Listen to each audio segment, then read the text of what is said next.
के 24वें श्लोक से आज हम लोग प्रारंभ करेंगे।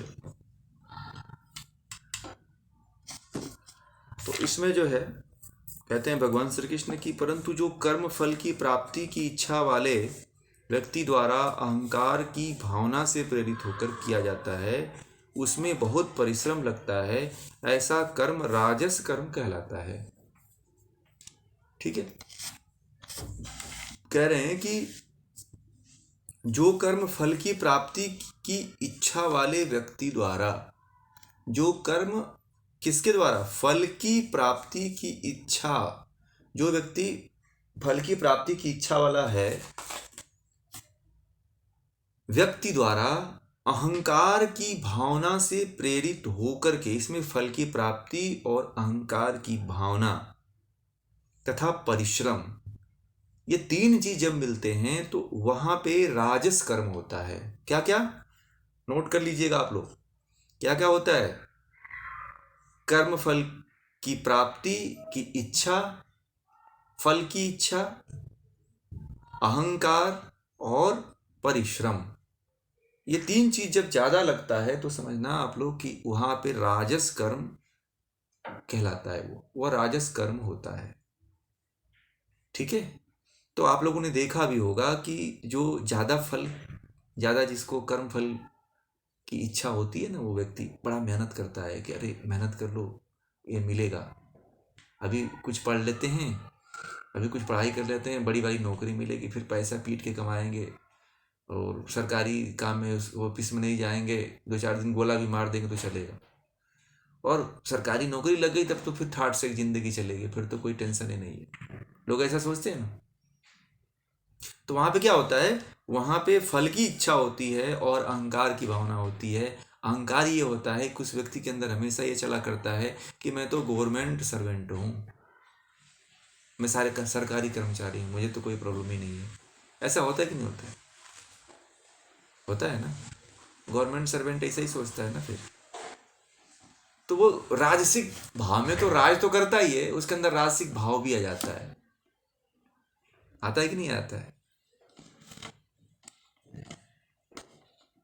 तो ये ऐसा जो कर्म करने वाला होता है वह व्यक्ति क्या कहलाता है? राजसिक कर्म करने वाला कहलाता है। वो राजस कर्म करने वाला कहलाता है वो। ठीक है, और जो कर्म क्या परिणाम होगा, क्या हानि हो जाएगी, किस किस की हिंसा होगी, अपना सामर्थ्य भी उस काम को करने का है या नहीं, इन सब बातों पर विचार किए बिना मूर्खता से करता है, वह तामस कर्म कहलाता है। ठीक है, अब देखिए तामसिक व्यक्ति कैसा होता है पता है? तामसिक जो व्यक्ति होता है वह कर्म का क्या परिणाम होगा ये कभी नहीं सोचता है। ठीक है, जो तामसिक व्यक्ति होता है वह कर्म के जो करता है उसका क्या परिणाम होता है वो कभी नहीं सोचता है। ठीक है, और क्या हानि होती है ये भी नहीं सोचता है। किस किस व्यक्ति को उसके द्वारा जो कर्म कर रहा है उसको हानि पहुंचेगी ये भी नहीं सोचता है वो। और ये भी ध्यान नहीं देता है कि मेरी कितना सामर्थ्य है, मेरी कितनी योग्यता है, वो ये भी नहीं ध्यान देता। अपनी योग्यता के विपरीत कार्य करता है। ठीक है, क्या करता है? आप जितनी उसकी योग्यता नहीं होती है उससे ज्यादा वर्क करता है वो, या नहीं करता है, या ऐसा होता है कि उसकी योग्यता होती नहीं है और वह उठा लेता है बड़े कार्य को। ठीक है, तो वो कहते हैं जी,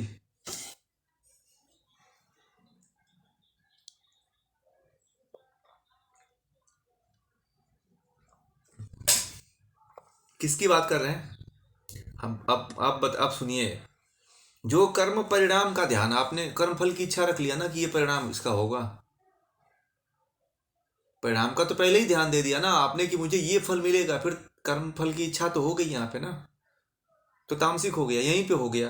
फिर क्या हानि होगी, क्या किस किस को हिंसा होगी ये भी नहीं सोचता है। वो जो भी कर्म कर देता है, मान लीजिए आप गाड़ी चला रहे हो, ठीक है, आप गाड़ी चला रहे हो और आप खूब गाड़ी को 70 की स्पीड में लेके जा रहे हो और आपको खूब मजा आ रहा है कि मैं 70 की स्पीड में गाड़ी चला रहा हूं, परंतु ये नहीं पता होता है कि यदि गाड़ी कहीं लड़ गई तो किसी दूसरे को नुकसान हो सकता है। होगा कि नहीं होगा? और फिर क्या होगी, कहीं गाड़ी लड़ गई तो फिर हिंसा भी होगी, फिर कोर्ट कचहरी भी जाना पड़ेगा, फिर पुलिस थाने भी जाना पड़ेगा। बच गए तब की बात है, नहीं बचे तब तो फिर ऊपर वाला न्याय करेगा। ठीक है। तो और व्यक्ति अपनी सामर्थ्य से अपने कंट्रोल के बाहर गाड़ी चलाता है। 70 की स्पीड में भारत के रोड है ही नहीं है। अब यहाँ पे जो 70 का स्पीड लेकर के गाड़ी चलाएगा वो तो जाना ही है ना उसको। बताओ, क्या वैसे लोग और वैसे रोड हैं भारत में चलाने लायक? तो यदि चलाएगा तो उस सामर्थ्य से बाहर है कि नहीं है? ना ही वो 70 की स्पीड में गाड़ी को कंट्रोल कर पाता है, तो क्या होगा वो? तब तो वो गाड़ी अनबैलेंस हो गई। जब अनबैलेंस हो गई तो इसी को कहा जाता है कि वह बिना विचारे मूर्खतापूर्वक कार्य किए जा रहा है, गाड़ी चलाते चला जा रहा है। तो वह कौन सा कर्म है? तामस कर्म है ना। तामसी पूरा अज्ञानता में कर रहा है ना। जैसे आप मान लीजिए कोई भी कार्य करते हो, अपने भी बारे में नहीं सोचते हो, दूसरे के बारे में नहीं सोचते हो, तो ये तामसिक ही कर्म कहलाता है। कोई भी कर्म आप बिना विचारे कर रहे हो तो वो तामसिक कर्म की श्रेणी में आ जाता है। ध्यान रखना आप लोग। बिना किसी सलाह के, बिना किसी, आपको कर्म करने से पहले यदि नहीं समझ में आता है तो किसी की राय लो आप लोग। ठीक है। आप लोगों को कोई कर्म करते हुए नहीं समझ में आता है तो किसी व्यक्ति की, दूसरे व्यक्ति की राय लो आप लोग। ठीक है। हाँ, समझ में आ जाता है तो करो, परंतु गलत कर्म मत करो। तामसिक कर्म करने से बचो आप लोग। कभी कभी ऐसे होता है कि जीवन में हमें समझ में नहीं आता है कि हमें क्या करना चाहिए। ठीक है। तो व्यक्ति को किसी तीसरे व्यक्ति का सलाह लेना चाहिए, और जब व्यक्ति तीसरे व्यक्ति का सलाह लेता है तो अपने जीवन में सफल हो जाता है। समझ में आ गया? इस तरह से आप आगे बढ़ने का प्रयास करो, तामसिक वृत्ति से हटने का प्रयास करो। किसी व्यक्ति के पास इतनी क्षमता नहीं होती है कि वह स्वयं निर्णय ले सके, तो किसी विद्वान व्यक्ति के पास निर्णय लेने के बारे में सोचना चाहिए। आपसे नहीं समझ में आ रहा है तो एक किसी दूसरे व्यक्ति का सहारा लो ना, ज्ञानी व्यक्ति के साथ। कृष्ण जैसा व्यक्ति अपने साथ रखो ना।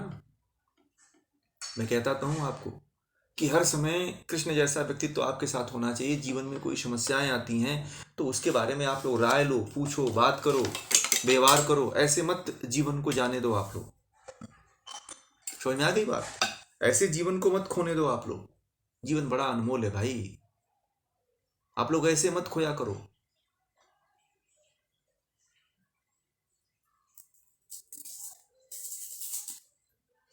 आपको पता नहीं, अनकंट्रोल गाड़ी चलाओगे तो क्या होगा, कहीं एक्सीडेंट हो जाएगा, मर जाओगे। जीना है 100 साल, जियोगे 10 साल में खत्म। 2-4 घंटे में आपका काम। हाँ, वैसे ही होता है। इसीलिए जानकार व्यक्ति के भी शरण में जाया करो कभी कभी। सब हमारे पास इतनी योग्यता और हमारा विचार इतना हमारी समझ में नहीं होता है। इसलिए तीसरे व्यक्ति की सलाह में, इसलिए गुरु की सलाह में, आचार्य की सलाह में रहना जरूरी होता है। पहले दशरथ अपने गुरु वशिष्ठ के सलाह में चला करते थे कि क्या करना चाहिए। जब लक्ष्मण ने राम का उल्लंघन कर दिया तो राम स्वयं निर्णय नहीं लिए। राम ने अपने सभासद में जितने भी उनके मंत्रीगण थे, गुरु लोग थे, उन्होंने यह विचार किया कि क्या करना चाहिए। तो अपने उस विचार के अनुसार उनको दंड दिया गया कि भाई इनको मारा ना जाए, क्योंकि इन्होंने उल्लंघन तो किया ही है, परंतु इसका ये मतलब ये नहीं कि इनको मार दिया जाए, इनको जान से इनको नष्ट कर दिया जाए। नहीं, दूसरा भी कुछ उपाय हो सकता है। तो उनको त्यागने का प्रयास किया गया कि इनको ऐसा है कि राज्य से बाहर निकाल दिया जाए, इनको त्याग दिया जाए। तो राम ने उनको त्याग दिया। ठीक है। तो इस तरह से आप मान लीजिए आपका कभी मन हुआ कि मैं आत्महत्या कर लूं, तो किसी व्यक्ति से पूछो कि मैं आत्महत्या करना चाहता हूं, क्या कर लूं, तो बताओगे नहीं आप, तो कहोगे कि बेइज्जती हो जाएगी। अरे मरने से डर नहीं है और किसी की बात की बेइज्जती आपको लगती है। हम ये नहीं समझ पाते हैं लोगों को कि मरने से लोग डरते हैं और किसी से विचार विमर्श करने में उनको बेइज्जती महसूस होती है? आप लोग बताइए, आप लोगों के मन में कितनी बार उठता है कि हम आत्महत्या कर लें? कभी कभी नहीं लगता है आप लोगों को कि जहर खा लें? कभी कभी लगता है कि पंखे पर लटक जाएं? महिलाएं बहुत सोचती हैं, कभी कभी उनके मन में आता रहता है कि जहर का पुड़िया ला कर कभी कभी खा लें। कभी कभी झगड़े में बोल भी देते हैं किसी दिन आत्महत्या कर लूंगी, मर जाऊंगी, है ना। तो इस तरह के विचार आते हैं।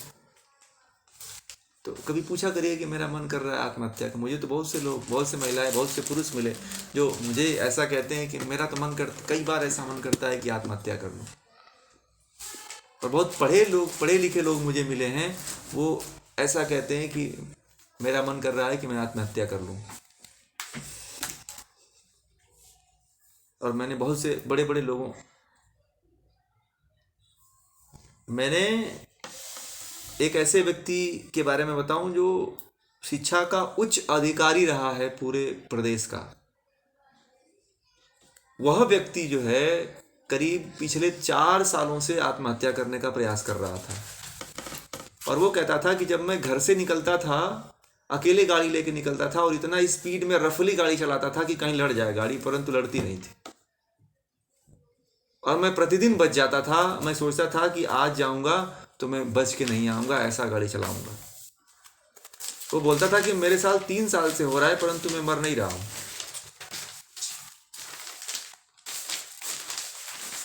बोला कि उसके पास घर बनाया है, तो बोला कि मेरा एक ही फ्लोर बनाया है मैंने, और मैंने उस पर से 2 बार कूद चुका हूं परंतु चोट ही नहीं आई।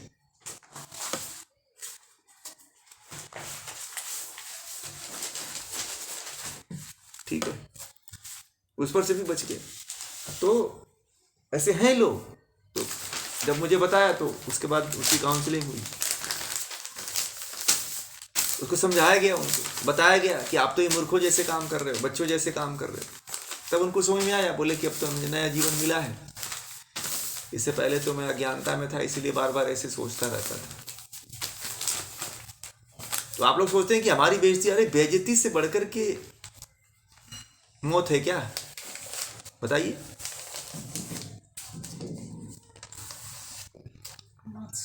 या मौत से बढ़कर के बेइज्जती है? मौत से बढ़कर के बेइज्जती है या बेइज्जती से बढ़कर के मौत है? बताइए।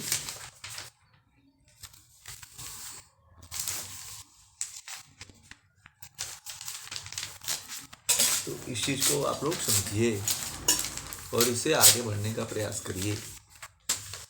तामसिक वृत्तियों से निकलने का प्रयास करिए। तामसिकता का लेप मत लगा के रखिए अपने जीवन में। उठिए, ऊपर उठिए। जहां समस्या आती है गीता को उठा लीजिए। आप तो जीवन में कभी समस्या आए तो गीता को उठाइए, आपका साथी है, हम सफर है। कौन हम सफर है? कहते ना मेरे हम सफर, कोई नहीं हम सफर। ये गीता को हम सफर बना लीजिए, ठीक है। अब ऐसा नहीं है कि वो हम सफर दूसरी बात है, आप जिससे शादी विवाह किए हो, परंतु असली हम सफर कौन है? गीता है, जो आपको जन्म जन्मांतरों तक का सफर कराएगी। ये तो यही का सफर है, बस शरीर का सफर है। ये तो मर जाओगे, आज जला दिया जाएगा। अब मोदी जी जाते थे तो अपने माता जी के यहाँ मिलते थे, और वही मोदी जी जाकर के एक दिन कल परसों जला दिए अपने माता जी को, है कि नहीं? ये शरीर का क्या ठिकाना है भाई? आज है कल नहीं है कि नहीं? बताइए, इस शरीर का क्या ठिकाना है? कुछ भी ठिकाना नहीं। आगे कहते हैं भगवान श्री कृष्ण की, अब त्रिविध कर्ता, अब जो ये तो पूरा हो गया। अब अगला जो विषय है वह त्रिविध कर्ता का है, 26 से लेकर के 28 तक। ठीक है, इसमें जो आप लोग पढ़ेंगे 3 श्लोक में, उसमें त्रिविध कर्ता के बारे में कहा जाएगा। तो त्रिविध कर्ता कौन कौन से हैं? ज्ञान के बिना कर्म नहीं होता। देख लीजिए, मैं जो बहुत दिनों से कहता चला आ रहा हूं, वो भगवान श्री कृष्ण इसको ये सिद्ध कर रहे हैं। वो कह रहे हैं कि ज्ञान के बिना कर्म नहीं होता और कर्ता के बिना भी कर्म नहीं होता। ये दोनों के बिना कर्म नहीं होता। किसके बिना? ज्ञान के बिना कर्म नहीं होता है और कर्ता के बिना कर्म नहीं होता है। नोट कर लीजिएगा। इसलिए कर्ता का त्रिविध क्या है? इसलिए कर्ता का त्रिविध क्या है? जो कर्ता आसक्ति से मुक्त है, जो अहंकार की बातें नहीं करता, जो धैर्य और उत्साह से युक्त है, जो सफलता एवं विफलता में निर्विकार रहता है, वह कर्ता सात्विक कहलाता है। समझ में आ गया? क्या क्या?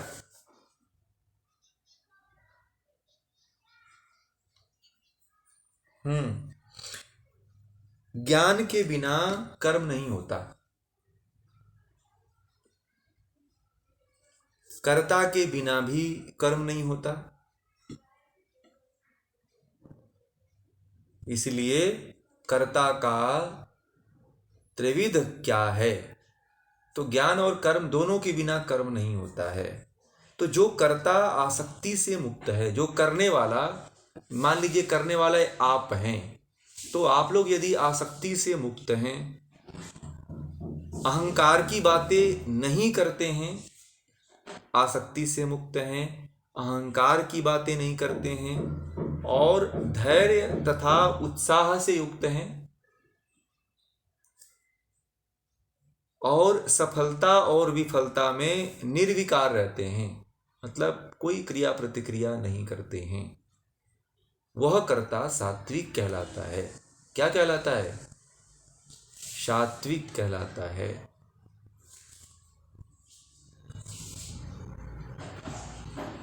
ये ध्यान रखिएगा।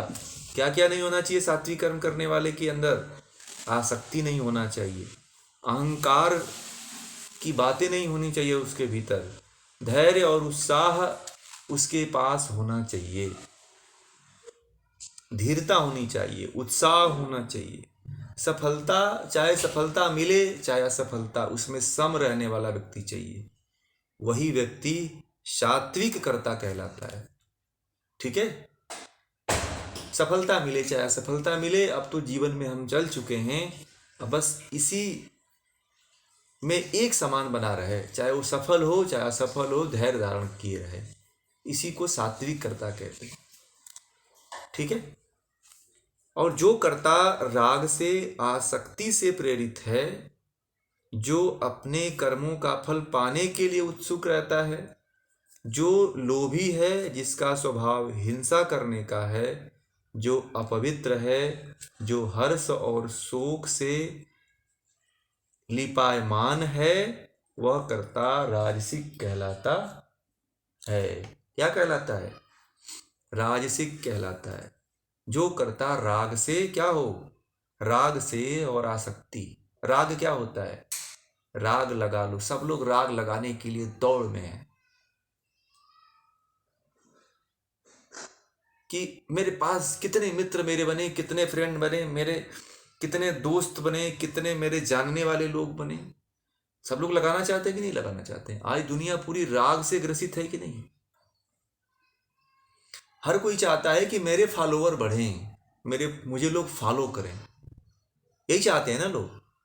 इसे राग कहते हैं ना भाई। और आसक्ति भी है उनको।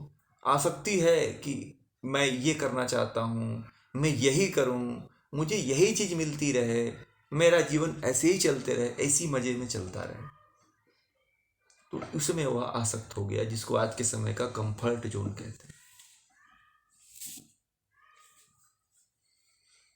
जो अपने कर्मों का फल पाने के लिए उत्सुक रहता है। जैसे मान लीजिए कि आप जो है यहाँ से 2-4 दिन कोई काम कर दिया, किसी घर का या कहीं और का, तो 2-4 दिन में काम कर दिया तो तुरंत ये सोचते हैं कि मैंने काम किया है तो मुझे ये फल 2-4 दिन के बाद मिलेगा। तो क्या मिलेगा? क्या बताइए, नहीं ना। आपने 2-4 दिन कोई आसक्ति हो गई, फल की इच्छा हो गई ना। आपने 2-4 दिन काम किया, वहां पे क्या हो गया, वहां पे आपको फल पाने की उत्सुकता हो गई आपको कि अब मुझे ये फल मिलना चाहिए, मिलना चाहिए। 4 दिन काम किया और 4 दिन काम में आप सोच रहे हैं कि मुझे ये मिले, ये मिले। मिलेगा क्या? नहीं मिलेगा। और जिसका स्वभाव हिंसा करने का हो, और वह राजसिक व्यक्ति होता है जो स्वभाव से हिंसा करता हो, किसी को मार देता हो, किसी को गाली दे देता हो, किसी को पीट देता हो, है ना। तो यह स्वभाव राजसिक वालों का है। मैंने देखा एक महिला को, एक उसका बच्चा था तो रो रहा था ना, तो उसको 2-4 झापड़ पीट करके फिर पीट दे रही थी। मैं बैठा हुआ था वहीं पे, और फिर उसे गले लगा ले रही थी। फिर थोड़ा वो बच्चा खेलने लगता था, फिर कुछ करता था, तो फिर उसे उठ करके 2-4 झापड़ जमा दे रही थी। मैंने कहा ये महिला कैसी है, हमको समझ में नहीं आ रहा है कि सात्विक महिला है कि रासिक महिला है कि तामसिक महिला है। तो मुझे लगा, अंत में निर्णय किया कि लग रहा है कि ये राजसिक ही है। कभी कभी वो उसको प्रेम करने लग जा रही है, कभी उठा करके 2-4 झापड़ पीट दे रही है। ठीक है। और बच्चा फिर रो करके उसी ही गले गले जा करके उसी के गले चिपक रहा था, तो उसे फिर वो दुलार करने लग जा रही थी। फिर कुछ खेल रहा था, फिर कुछ गड़बड़ कर रहा था, तो उसे उठा करके पीट दे रही थी। यही चल रहा था, कम कम से कम 10 से 15 मिनट, 20 मिनट यही खेल होता रहा। और मैं भी देख ही रहा था, मैं दृष्टा बनकर के वहां देख ही रहा था। मैंने कहा कि गजब की महिला है। अब इसके अंदर चल क्या रहा है वृत्ति? ट्रेनिंग तो नहीं, वो उसका पता नहीं क्या चल रहा था। फिर मुझे लगा कि लग रहा है कि राजसिक वृत्तियों में भ्रमण कर रही है वो, उसका ख्याल कहीं और रहा होगा, और वो बच्चा उसको परेशान कर रहा होगा। तो वो क्या कर रही होगी, वो भी मोबाइल में बिजी थी, तो एक तरफ मोबाइल चला रही थी, तो वो डिस्टर्ब कर रहा होगा। ठीक है। अब जब रो रहा हो तो पीट देती होगी कि शांत हो जाए, पर कहाँ शांत हो, कुछ ना कुछ तो गड़बड़ करेगा बच्चा। ठीक है। तो कुछ ना कुछ देखने में गड़बड़ हो जा रहा होगा, या कुछ चैटिंग हो रही है, बातचीत हो रही है कहीं पे, उसमें गड़बड़ हो जा रहा हो। तो जब गड़बड़ होता तो पीट दे रही थी उसको, और रो रहा था, खूब तेज से चिल्ला रहा था, फिर शांत हो जा रहा था। मैंने कहा ये भी गजब कर रखा है। फिर तुरंत उसको बोल दे रही है तो वो चुप हो जा रहा है। तो ये राजसिक वृत्तियां हैं। ठीक है।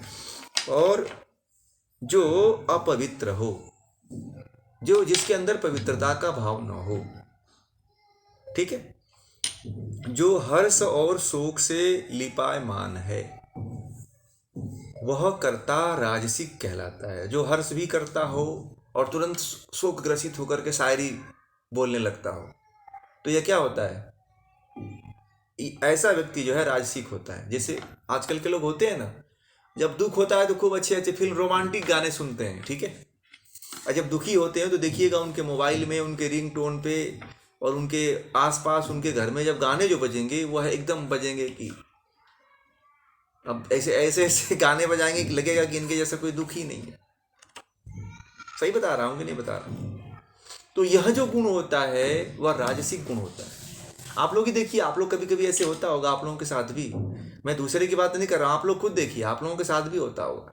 आप लोग भी जब खुश होते होगे तो खूब अच्छा गाना सुनते होगे, और जब दुखित होते हैं तो खूब ऐसे गम वाले गाने सुनते हैं।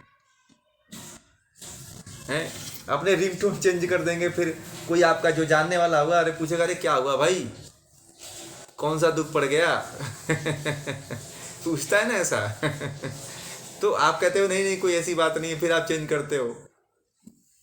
फिर स्टेटस, आजकल तो स्टेटस बहुत अच्छा हो गया है। किसी के भावों को देखना है तो आप उसके स्टेटस को एक बार देख लीजिए, पता चल जाएगा कि वो किस भाव में जी रहा है वो।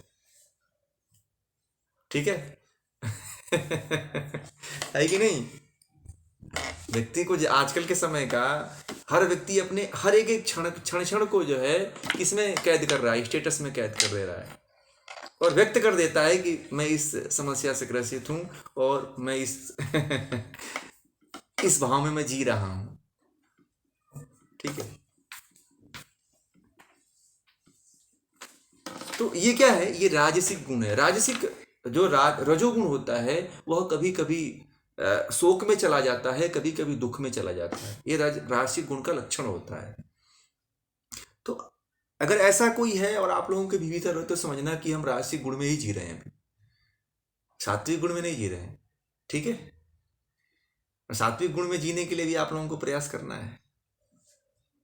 और आगे कहते हैं कि जो कर्ता अयुक्त है, जो युक्त नहीं है, कहीं चित्त नहीं टिका सकता, प्राकृत है अर्थात प्रकृति से जैसा आया था वैसे का वैसा बना है, मतलब पशु है, अशिक्षित है, असंस्कृत है, स्तब्ध है मतलब हठी है, सठ है, सठ मतलब धोखेबाज है, नैस्कृतिक है मतलब निष्कृत मतलब काटना, छेदन करना, दूसरों के काम में छेद करता रहता है, अलस है मतलब आलसी है, विषादी है, हर समय संसार में दुख ही दुख देखता है, दीर्घ सूत्री है, हर काम को या तो टालता जाता है या हर काम को देर लगा देता है, वह कर्ता क्या कहलाता है? तामसिक कहलाता है। ठीक है, हर काम को जो देर में करता है उसे कहा है कि वह तामसिक कहलाता है। जो कर्ता अयुक्त हो, जिसका मन कहीं नहीं टिकता हो, 50 जगह दौड़ता रहता, कभी ये तो कभी वो तो कभी यहां तो कभी वहां।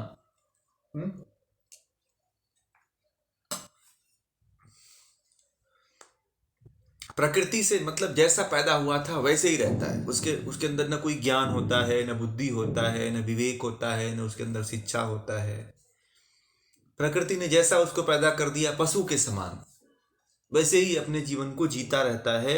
असंस्कृत है, अशिक्षित रहता है, वैसा बना रहता है, स्तब्ध रहता है, हठी रहता है, सठ रहता है, धोखेबाज है। ये शब्द तो आप लोग भी जानते हो। छेद करता है, किसी को परेशान करता है, दूसरों के काम में बाधा उत्पन्न करता है, आलस उत्पन्न करता है, विषादी है, हर समय संसार में दुख ही दुख देखता है, और जो काम हर एक किसी छोटे या बड़े काम को बहुत देर तक करता है, देर में करता है, टालता है, दीर्घसूत्री है, तो वह तामसिक कर्ता कहलाता है।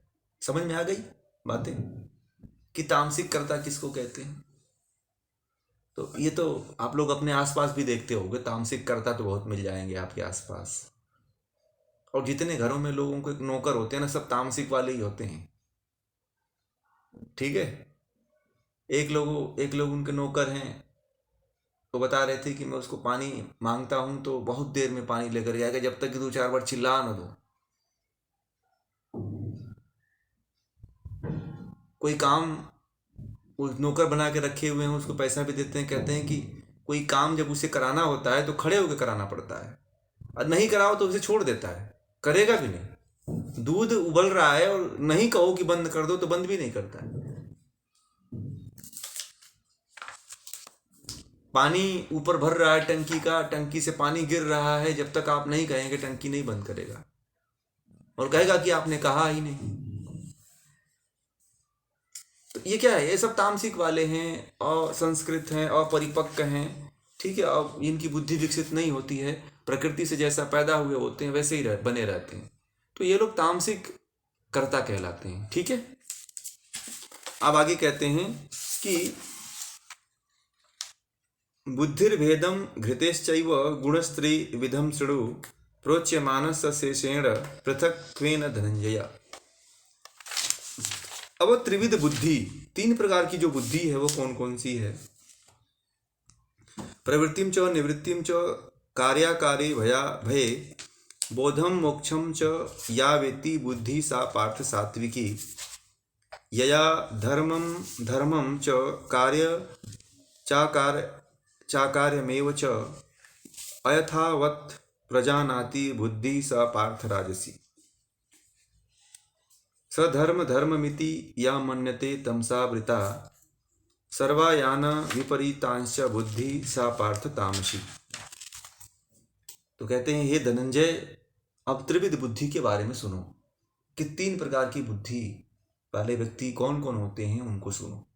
और बुद्धि 3 प्रकार की होती है, यहाँ पे आप लोग नोट भी कर लेना। ये चीज़ आपको कहीं नहीं मिलेगी, कोई नहीं बताएगा आपको। अभी आप लोगों ने त्रिविध कर्ता पढ़ा और अब त्रिविध बुद्धि के बारे में पढ़ोगे। त्रिविध बुद्धि ये सबसे महत्वपूर्ण है ये, ठीक है।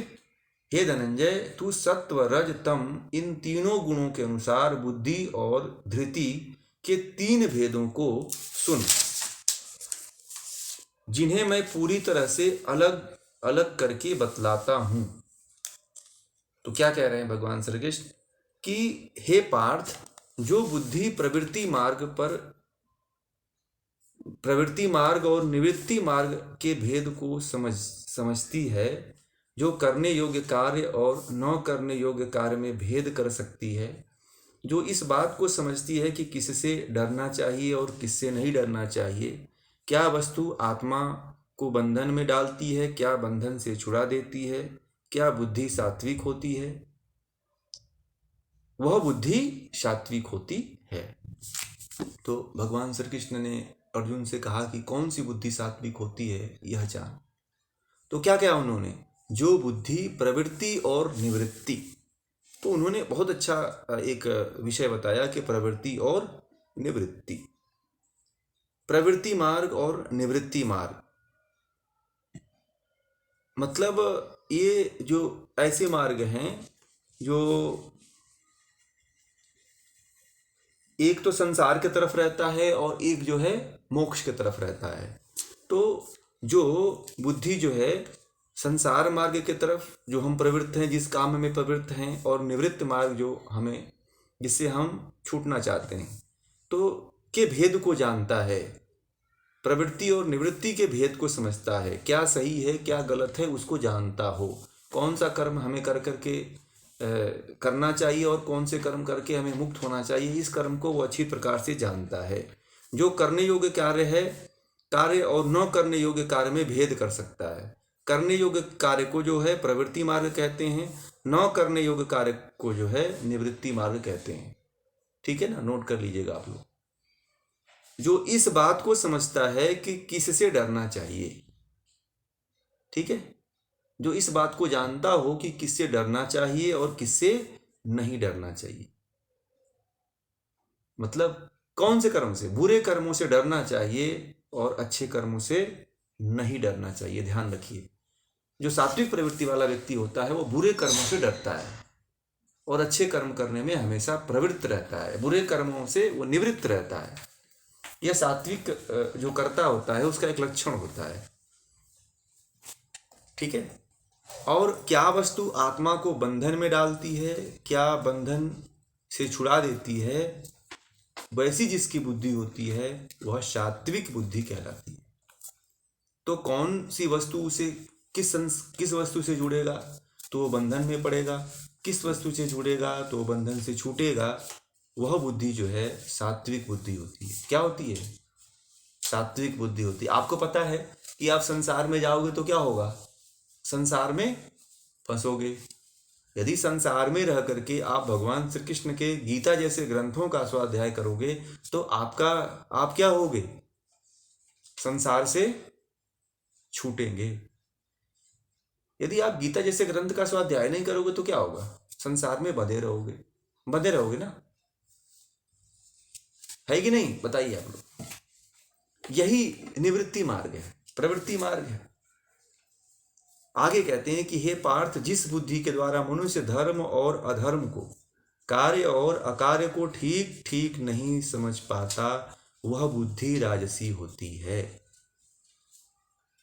पहली बुद्धि तो उन्होंने बता दिया। दूसरी बुद्धि, राजसी बुद्धि क्या होती है कि जिस बुद्धि के द्वारा मनुष्य धर्म को और अधर्म को नहीं समझ पाता है। अब आप लोगों को धर्म अधर्म तो बता दिया गया है ना कि धर्म अधर्म क्या है। तो आपको धर्म नहीं पता है कि धर्म क्या है और अधर्म क्या है, क्या करना चाहिए क्या नहीं करना चाहिए, आप इसको नहीं समझ पाए, अब तक नहीं समझ पाए हो, तो आपकी बुद्धि किसमें है? आप समझ जाना कि आप राजसी बुद्धि में जी रहे हो। ठीक है, समझ में आ गई बात? आगे चलते हैं। कहते हैं कि हे पार्थ, जिस बुद्धि के द्वारा अंधकार के आवरण से घिरा हुआ मनुष्य अधर्म को धर्म समझने लगता है और सब बातों को उल्टा देखने लगता है, वह बुद्धि तामसिक कहलाती है। ठीक है। जिस बुद्धि में अंधकार का आवरण लग जाता है, घिर जाता है, वह मनुष्य जो है अधर्म को धर्म समझने लगता है और सब बातों को उल्टा देखता है, सीधा नहीं देखता है, उल्टा देखता है। वह उसकी बुद्धि क्या होती है? तामसिक होती है। सीधा को उल्टा देखता है, नहीं ये नहीं, ये सही है, ऐसे ही करो। धर्म नहीं, अधर्म को धर्म मानने लगता है कि नहीं यही सही है। किसी का चोरी करो, किसी का अपमान करो, किसी का बलात्कार करो, किसी का छीनो, किसी का लूटो, किसी को मारो, इसको वह धर्म मानने लगता है। तो ऐसी जिसकी बुद्धि होती है वह तामसिक प्रवृत्ति वाला व्यक्ति होता है, वह तामसिकता में जीने वाला व्यक्ति होता है, उसकी बुद्धि तामसिक बुद्धि होती है। ठीक है। तो इस तरह से ये जो है त्रिविध बुद्धि के बारे में आज हम लोगों ने चर्चा किया। कल हम इसके आगे जो है त्रिविध धृति के बारे में पढ़ेंगे, त्रिविध सुख के बारे में पढ़ेंगे, स्वभावज कर्म के बारे में पढ़ेंगे और गीता के अभी और काफ़ी हैं श्लोक। अभी इसमें सबसे बड़ा श्लोक मुझे अध्याय जो है शायद यही है, तो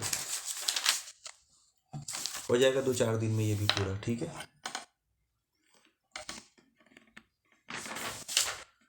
अभी योग दर्शन का डेट जो है थोड़ा हम उसको बढ़ा रहे हैं।